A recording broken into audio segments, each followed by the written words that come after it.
السلام علیکم۔ ایک وسیع و عریض گھنے جنگل میں بہت سے جانور رہتے تھے جنہوں نے جنگل کے مختلف حصوں پر قبضہ کر رکھا تھا اور اپنے اپنے سردار کی سربراہی میں پوری برادری اتفاق سے زندگی گزار رہے تھے۔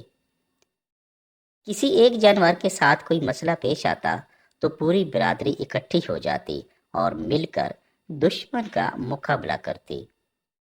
یہ اتفاق کی برکت تھی کہ کوئی ایک دوسرے کو چھیڑتا نہ تھا اور سب سکون سے اپنی اپنی حدود میں رہ رہے تھے۔ جنگل کے گھنے اور بہت بڑے علاقے پہ شیروں نے قبضہ جمایا ہوا تھا اور ان کے ساتھ والے علاقے میں گدھے رہتے تھے۔ گدھے سارا دن ڈھینچکو ڈھینچکو کرتے شور مچاتے رہتے، جس کی وجہ سے شیر بہت تنگ تھے۔ ویسے تو شیر جنگل کا بادشاہ ہے، لیکن یہاں جنگل کا بادشاہ بھی گدھوں کی ہمسائیگی سے پریشان تھا۔ وجہ یہ تھی کہ وہ تھے تو گدھے، مگر ان میں اتفاق بہت تھا۔ جب بھی کوئی شیر ان پر حملہ آور ہوتا تو سب مل کر مقابلہ کرتے، دلتیاں مار مار کر حملہ آور شیر کو مار دیتے یا بری طرح زخمی کر دیتے۔ گدھوں کا اتحاد شیروں کے لیے سخت تشویش کا باعث تھا، جس کا حل نکالنا بہت ضروری تھا، ورنہ گدھوں کی تیزی سے بڑھتی ہوئی تعداد ایک دن شیروں کو جنگل سے باہر نکال دیتی اور خود بلا شرکت غیر جنگل کے بادشاہ بن جاتے۔ گدھوں کا جنگل کا بادشاہ بن جانا شیروں کے لیے ایک ذلت آمیز تصور اور ڈوب مرنے کا مقام تھا۔ ایک روز موسم نہایت خوشگوار تھا تو سردار شیر نے ایک ہنگامی اجلاس طلب کر لیا اور گدھوں پر غلبہ حاصل کرنے کے لیے بحث کا آغاز کیا گیا۔ مختلف تجاویز اور ممکنہ حل پیش کیے گئے۔ بالآخر ایک بوڑھے شیر کی تجویز پر عمل درآمد کرنے کا فیصلہ کر لیا گیا، جو کہ ایک طویل مدتی منصوبہ تھا مگر دور رس نتائج کا حامل تھا۔ نوجوان شیروں نے اس تجویز کی بھرپور مخالفت کی، کیونکہ وہ جذباتی اور پرجوش نوجوان ایسا حل چاہتے تھے کہ جس پر فوری ایکشن کیا جاتا اور گدھوں کو نتھ ڈالی جاتی۔ سردار نے تحمل سے نوجوان اراکین کی ولولہ انگیز باتیں سنی، ان کے جذبات کی قدر کی اور تھوڑی سی سوچ بچار کے بعد وہ بولا، میرے نوجوان اور پرجوش ساتھیوں، حالات کا تقاضا یہ ہے کہ فیصلہ جوش کی بجائے ہوش سے کیا جائے۔ ویسے بھی گدھوں سے ہمیں فوری طور پر کوئی خطرہ نہیں، لیکن ہمیں اپنی بادشاہت کو قائم رکھنے کے لیے ان کے بڑھتے ہوئے اثر و رسوخ اور اتفاق کو کم کرنا بہت ضروری ہے۔ یہ کام ٹھنڈے دماغ اور حکمت عملی سے ہو سکتا ہے، لہٰذا میں بزرگ شیر کی تجویز کو منظور کرتا ہوں اور انہیں ہی کو یہ ٹاسک دیتا ہوں۔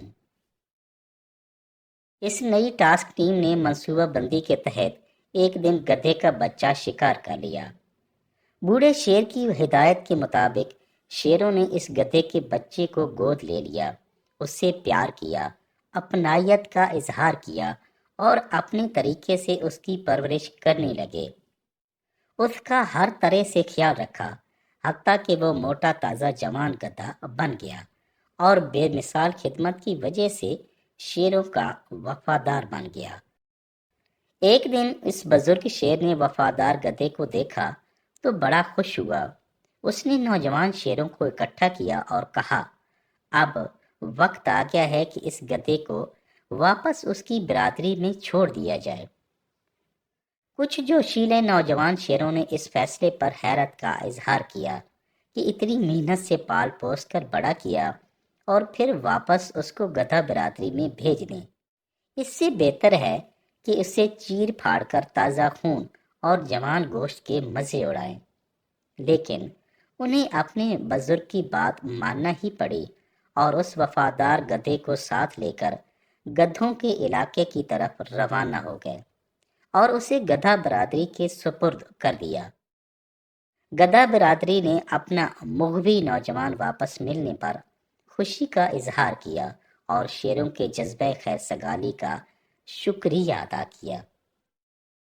چند دنوں کے بعد گدھوں کے سردار کا انتخاب ہونا تھا، لہٰذا یہ گدھا بھی سرداری کا امیدوار بن گیا۔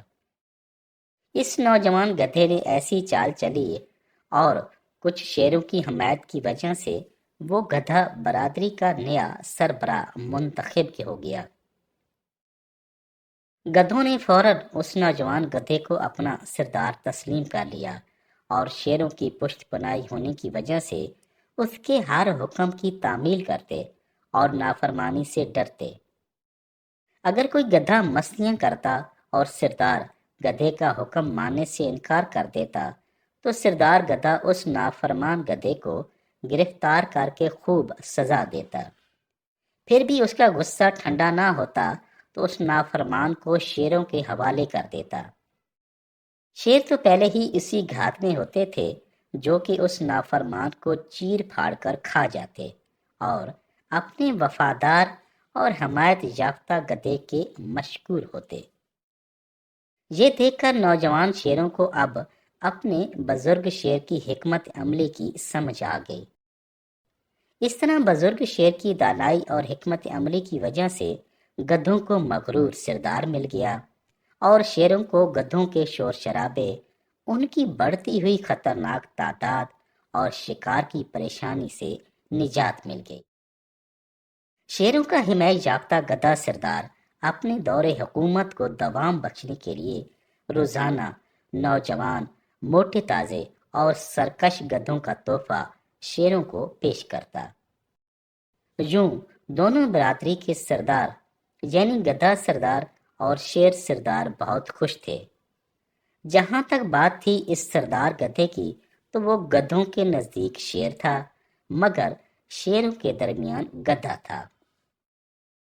گدھا دشمنوں یعنی شیروں کی چال بازیوں کو نہ سمجھ سکا اور ان کے دھوکے میں آ کر اپنی ہی برادری کو نقصان پہنچا کر کمزور کرتا رہا اور آخر میں خود بھی شیروں کا شکار ہو کر زندگی سے ہاتھ دھو بیٹھا۔